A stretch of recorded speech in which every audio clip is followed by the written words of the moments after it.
ফেসবুকের ৩ জন বড় মাপের ব্রহ্ম দত্ত। একজনের নাম হলো জুয়েল, থটস অফ বিল্লাল আর নাসা। এরা হলো সোশ্যাল ওয়ার্কার হইবে। একজন বড় মাপের ফেরিওয়ালা হইবে। কিন্তু করে কি জানেন? একজনের পিছ দিয়ে আরেকজন আঙ্গুল দেবে আর ডলার ইনকাম করবে ফেসবুকে। এই গোজালায় ফেসবুকে ঢোকাই যায় না ভাই। ফেসবুকটারে পুরো বস্তি বানাই হেলাইছে। As like dustbin. প্রত্যেকটা জায়গায় কয়টা মাইন্ডার আছে, এগো ভিডিও মিডিও সব জায়গায় পোস্ট করবে। নাসা ভাইয়ের উপরে হামলা হলো, থটস অফ বিল্লাল ভাইকে লাঠি দিয়ে মারলো, এ কী করলো জুয়েল ভাই, মানে যত ধরনের আলতু ফালতু পোস্ট করে মিলিয়ন মিলিয়ন ভিউ লই যাইতেছে। আর যারা ভালো কন্টেন্ট বানায় এগো ফেসবুকে যাইবেন, ভিউ নেই। কারণ কি, সব অ্যাটেনশন তো এই নাসা, জুয়েল আর থটস অফ বিল্লাল লই যাইতেছে। ভালো কন্টেন্টে ভিউ আইবে কেমন? এই যে সাধারণ কন্টেন্ট ক্রিয়েটারকে ক্ষতি করতেছে। আর এক একটা এমন ভাব করে, তুদু খায়, কিচ্ছু বোঝে না, একদম মাসুম।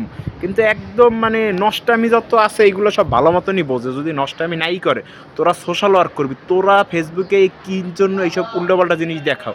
তোকে মাধ্যমে যদি ভাই একজনের উপকার হয়, ও খেটা দান ডাইনাতে করলে বা আমার জানবেন, এরকম একটা অবস্থা। কিন্তু তোমরা দান করো, জানাও, কারণ তোমরা অনেকে ফান্ড কালেক্ট করে মারিয়ে দাও।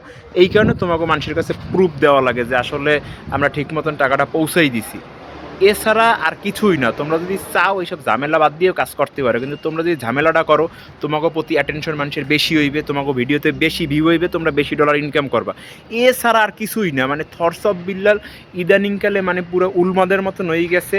এ যা খুশি তা বানাইতে আছে। অতএব এইগুলো দিয়ে তার বাইরেই আসতে হবে। সে একজন ভালো লোক এবং তার একটা ফেস ভ্যালু ছিল, এখনও আমি আশা করি আছে। অতএব এটা ভালোভাবে কাজে লাগাক আর ফান্ডিং করুক, সোশ্যাল ওয়ার্ক করুক, কিন্তু এইসব ব্রহ্মদত্তিগিরি বাদ দিক। আর যদি না বাদ দেয়, এই যে পিছিয়ে দেখতেছেন টায়ার হেডতলে হালাই, কোনদিন পিছিয়ে মিশিয়ে হালাই কিছু জানি না, কন্টেনারের মধ্যে হালাই কিন্তু একদম বিদেশ চালান করে দেবে মানুষজন। তো সবাই ভালো থাকেন।